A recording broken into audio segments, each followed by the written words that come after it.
వ్యభిచారి స్త్రీ యొక్క పాపము క్షమించే యేసు దేవుడు.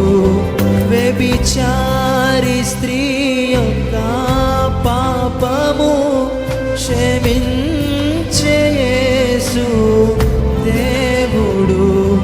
ఇకపై పాపము చేయకు అని హెచ్చరించెను.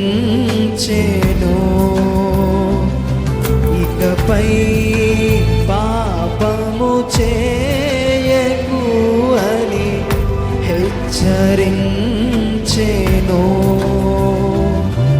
ఇదే కదా యేసు ప్రేమ, క్షమించును ప్రతి పాపము.